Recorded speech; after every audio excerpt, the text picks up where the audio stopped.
مولا علی شیر خدا فرماتے میں نے اسی سے تو رب کو پہچانا ہے کہ جو میں کرنا چاہتا تھا وہ نہیں ہوا بلکہ وہ ہوا جو میرا رب چاہتا تھا۔ فرماتے میں نے کسی کام کے لیے سارے اسباب جمع کر لیے، جب نہیں ہوا تو میں سمجھ گیا یہ کرنا میرے اللہ نے۔ یہ تو اللہ کی بہت بڑی اس کے ہونے کی علامت ہے کہ آپ اس کی رضا پہ راضی رہیں۔ حضرت ابن وقاص رضی اللہ تعالیٰ عنہ بڑے مستجاب الدعوات تھے،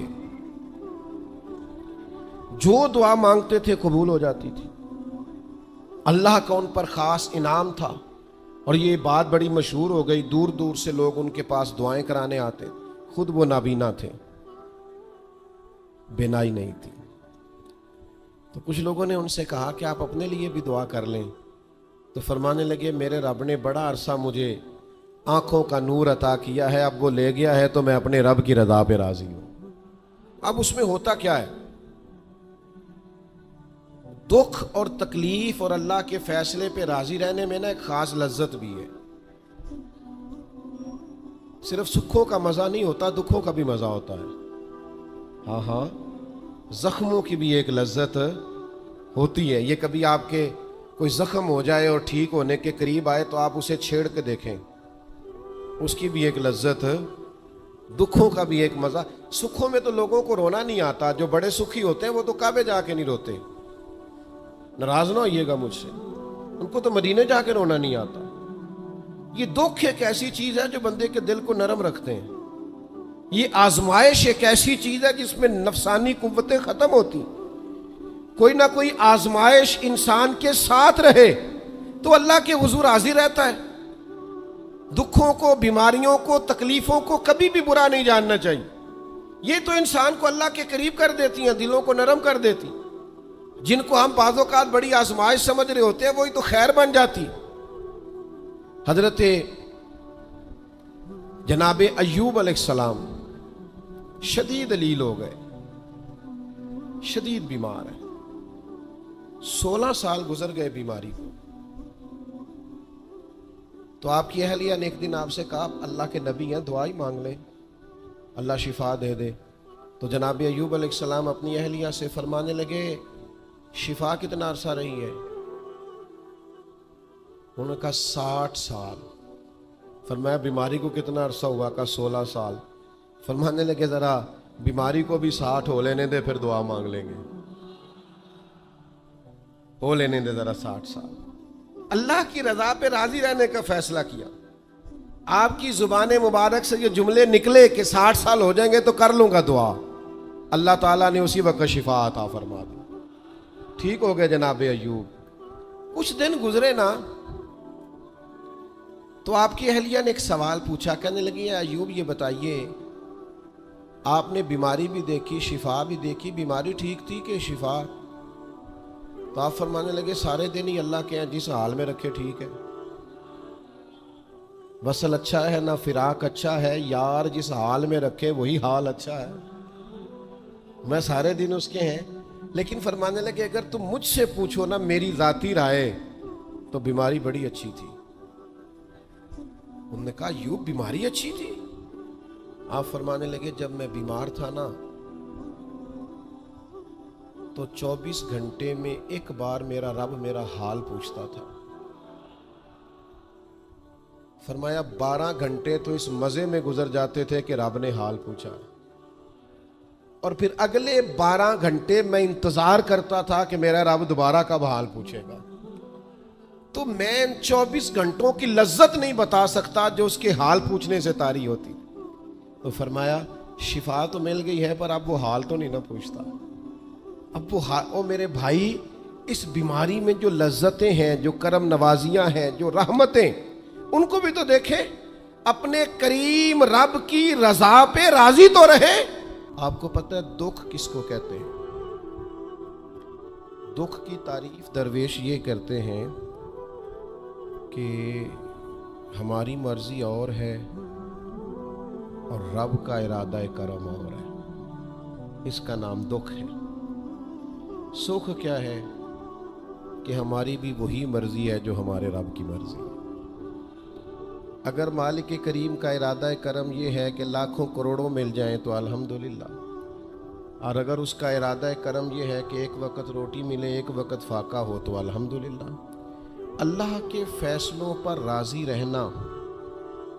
ڈھیر سارے لوگ دنیا میں ملتے ہیں جو کہتے ہیں جی مجھے یہ پریشانی ہے، میں سب طبیبوں حکیموں کے پاس گیا، پھر میں آستانوں درباروں مزاروں پہ بھی حاضر ہوا، اس کے بعد میں نے بڑے بڑے دانشوروں سے مشاورت کی، لیکن میرا یہ مسئلہ حل نہیں ہوتا۔ تو کیا ہوتا ہے پھر وہ انزائٹی کا، ڈپریشن کا، ٹینشن کا، ذہنی تناؤ کا شکار ہونے لگتے ہیں۔ یاد رکھیے گا کہ اگر سارے ڈاکٹروں، طبیبوں، حکیموں، دعاؤں، التجاؤں کے بعد بھی مسئلہ حل نہیں نہ ہو رہا، تو پھر معنی یہ ہے کہ رب کی رضا یہی ہے کہ جو کرم سے اس نے فیصلہ کر دیا ہم بھی اس فیصلے پہ راضی ہو جائیں۔ بے چینی اور اضطراب یہ ہے کہ اللہ کا فیصلہ کچھ اور ہے اور ہماری جد و جہد کچھ اور ہے، اس سے ذہنی اضطراب اور تناؤ پیدا ہوتا ہے، اس سے طبیعتیں بے چین اور بے قرار ہوتی۔ امام علی مقام رضی اللہ تعالیٰ عنہ کی زندگی یہ ہے، اس کو سمجھیے گا کہ جس طرح قرآن مجید نے حضرت یوسف علیہ السلام کے واقعہ کو احسن القصص کہا ہے نا، قصوں میں سے سونا قصہ، خوبصورت داستان جناب یوسف کی، اور داستان یہ ہے کہ کبھی وہ باپ کے سب سے زیادہ لاڈلے ہیں اور کبھی وہ جناب یوسف علیہ السلام کنویں کی زینت بن گئے، کبھی ان کے قریب گرم ہوا بھی نہیں آتی اور کبھی ان کے چہرے پر تماچے پڑتے ہیں۔ پھر وہ کنویں سے نکلتے ہیں تو ایک اور تکلیف سہتے ہیں کہ انہیں بازار میں بیچا جاتا ہے، پھر وہ اللہ کی فضل سے اور اس کی توفیق سے ایسی جگہ چلے جاتے ہیں جہاں انہیں شہزادہ بنا کے رکھا جاتا ہے۔ کچھ زندگی بڑی آسودگی اور آسانی کی طرف بڑھنے لگتی ہے کہ پھر ایک فیصلہ کرم ہوتا ہے کہ جناب یوسف کو جیل میں جانا ہے، تو وہ کسی جگہ شکوہ نہیں کرتے، وہ کنویں میں جاتے ہیں تو پھر بھی اللہ کی رضا پہ راضی ہیں، وہ شہزادے بنتے ہیں تو پھر بھی اللہ کی رضا پہ راضی، وہ دوبارہ جیل میں ڈال دیے جاتے ہیں تو پھر بھی اللہ کی رضا پہ راضی ہیں۔ پھر اللہ کا فیصلہ ہوتا ہے کہ جس ملک کے وہ قیدی تھے نا، رب اسی ملک کا انہیں بادشاہ بنا دیتا ہے۔ یہ انسانی زندگی کا ایک دستور ہے کہ آپ کو دکھ بھی آئیں گے، سکھ بھی آئیں گے، آزمائشیں بھی آئیں گی، تکلیفیں بھی آئیں گی، لیکن سکھوں کا معاملہ تو ہم بڑے لطف کے ساتھ اور ذائقے کے ساتھ گزارتے ہیں، دکھوں کی باری آتی ہے تو شدید اضطراب کا شکار ہو جاتے ہیں۔ بالکل یہی زندگی جناب امام حسین رضی اللہ تعالیٰ عنہ، آپ کبھی خوبصورت پہلوؤں پر غور کریں نا کہ امام علی مقام وہ ہیں کہ کبھی وہ سجدے کی حالت میں نانا کے کندھوں پہ ہیں اور کبھی حضور گلی سے گزر رہے ہیں تو حسنین نانا کے کندھوں پہ ہیں، کبھی کیفیت یہ ہے جناب امام علی مقام رضی اللہ تعالیٰ عنہ کی کہ وہ اپنی والدہ کے مقدس کاشانہ نور میں خاتون جنت کی گود میں کھیل رہے ہیں، کبھی مولا علی شیر خدا رضی اللہ تعالیٰ عنہ کی مقدس باہوں میں جھول رہے ہیں۔ یہ سارے نظارے انہوں نے دیکھے، لیکن پھر وہی حسین ابن علی تھے جنہوں نے کربلا کا خشک میدان بھی دیکھا، جنہوں نے وہ چٹیل پہاڑ بھی دیکھے، حق کے رستے میں اپنی اولاد کا قربان ہونا بھی دیکھا۔ کسی جگہ شکوہ نہیں کرتے، بلکہ وہ کہتے ہیں جس حال میں میرا رب رکھے میں اسی حال میں راضی ہوں۔ ہمارے ہاں یہ ہوتا ہے کہ ہم سکھوں کو تو یاد ہی نہیں رکھتے، ہمیں صرف تکلیفیں یاد رہتی ہیں، صرف آزمائشوں کو یاد رکھتے ہیں، مثبت پہلوؤں کو نہیں سوچتے۔ کوئی بھی کام آپ ہوتا ہوا دیکھ لیں گھر میں، خاندان میں، قبیلے میں، تو اس کے جو خوبصورت، معنی خیز، پروقار، اچھے پہلو، ان پر غور نہیں کریں گے۔ وہ ایک جگہ ایک پنچایت تھی، وہاں کسی خاتون نے شکوہ کیا کہ میرے خاوند نے مجھے یہ تکلیف دی ہے، یہ آزمائش میں مجھے مبتلا کیا ہے، یہاں سخت سست کہا ہے۔ تو ایک دانشور بزرگ بیٹھے تھے، تو لوگ کہتے ہیں کہ ان بزرگوں نے کہا بیٹا شادی کو کتنا عرصہ بیت گیا؟ تو اس نے کہا میری شادی کو 18 سال ہو گئے۔ تو اس نے کہا یہ جو تم لڑائی، فساد، جھگڑا، دنگا، پریشانی بتا رہی ہو، یہ تو ایک دن کا ہے، باقی 18 سالوں کے بھی بات بتاؤ نا۔ تم نے ایک دن کا جھگڑا تو یاد رکھا اور اس ایک دن کے جھگڑے کے نتیجے میں آنے والی تکلیف کو بھی تم نے یاد رکھا، لیکن وہ جو 18 سال تمہارے اپنے شوہر کے ساتھ سکھی گزر گئے ان کا بھی تو تذکرہ کرو۔ تو کچھ دیر کی خاموشی کے بعد اللہ نے اس خاتون کے دل میں ٹھنڈک پیدا کی اور وہ کہنے لگی میرے شکوے دور ہو گئے ہیں، اب میں انشاءاللہ کوشش کروں گی کبھی دوبارہ اپنے شوہر کی شکایت نہ کروں۔ اب بات کو سمجھیں، ہم اپنی زندگی کی صرف شکایتیں یعنی دکھ ہی ہیں صرف زندگی میں، وہ دعا کرتے جی میرے گھٹنے میں درد ہے، باقی جسم ٹھیک ہے نا ماشاءاللہ سارا، اس کا شکر بھی ساتھ ادا کریں۔ دعا کریں جی آج کل کاروبار نہیں چل رہا تو اس سے پہلے ساری زندگی ٹھیک چلتا رہا ہے نا، اس کا شکر بھی ادا کر لیں۔ قرآن مجید فرقان حمید ارشاد فرماتا ہے اللہ کے بندوں کی شان یہ ہے کہ رضی اللہ عنہم ورضوا عنہ، یہ بڑا خاص پہلو ہے۔ اللہ فرماتا ہے کہ اللہ ان سے راضی ہے اور وہ بھی اپنے اللہ سے راضی ہے۔ اللہ نے انہیں جس حال میں رکھا ہے وہ بھی اللہ سے راضی ہیں۔ ذالک الفوز العظیم، اللہ فرماتا ہے یہ بڑی کامیابی ہے، اللہ بھی ان سے راضی ہے اور وہ بھی اللہ سے راضی ہیں۔ امام غزالی رحمۃ اللہ تعالی علیہ سے کسی نے پوچھا یہ بندے کا اللہ سے راضی ہونے کا کیا مطلب ہے؟ تو امام صاحب فرمانے لگے رب تو کریم ہی بڑا ہے، یتیم کے سر پہ ہاتھ پھیر دو راضی ہو جاتا ہے، وہ طوائف کتے کو پانی پلا دے تو مالک راضی ہو جاتا ہے، وہ تو مہربانی بڑا ہے، تم نے رو کے 2 آنسو بہا دیے وہ راضی ہو جاتا ہے۔ فرماتے بندے کا مسئلہ ہے، مسئلہ تو بندے کا ہے، یہ راضی ہوتا ہی نہیں، یہ ہر وقت شکوے کرتا ہے، ہر وقت شکایات کرتا ہے، ہر وقت اس کا ذہن الجھا رہتا ہے، ہر وقت کوئی نہ کوئی نئی چیز کا مطالبہ کرتا ہے۔ نبی رحمت نور مجسم شفیع معظم صلی اللہ تعالی علیہ وسلم ارشاد فرماتے ہیں تم نہ اللہ کے دیے ہوئے تھوڑے رزق سے راضی ہو جاؤ، وہ بھی تمہاری تھوڑی عبادت سے راضی ہو جائے گا۔ لیکن ہمارا حال یہ ہے کہ ہمیں سب کچھ چاہیے اور نتیجے میں اگر کوئی خدمت کرنی پڑے، کوئی ڈیوٹی کرنی پڑے، کوئی کام کرنا پڑے تو اس کے لیے ہم تیار نہیں ہوتے۔ عزیز بھائیو سمجھیے گا، غور فرمائیے گا، توجہ کیجیے گا اس بات پر کہ ہمیں ہر حال میں اپنے رب سے راضی رہنا۔ آزمائش آ جاتی ہے، دکھ آ جاتے ہیں، محنت پوری کریں، جد و جہد پوری کریں، جو کام آپ کرنے جا رہے ہیں اس کے لیے جتنے ضروری اسباب ہیں وہ جمع سارے کریں، لیکن نتیجہ اللہ پہ چھوڑ دیں، رزلٹ اپنی مرضی کا نہ مانگیں۔ یہ عقیدہ توحید یہ ہے کہ نتیجہ جو رب ہمارے لیے نکالے وہ نتیجہ ہمیں قبول ہونا چاہیے۔ درویش نے ایک جملے میں بات ختم کر دی، وہ کہتے ہیں دکھ قبول محمد بخشا، بس راضی رہن پیارے۔ اگر پیارے راضی ہیں دکھ دینے میں تو پھر ہمیں یہ دکھ قبول ہے اور کئی دفعہ قبول ہے۔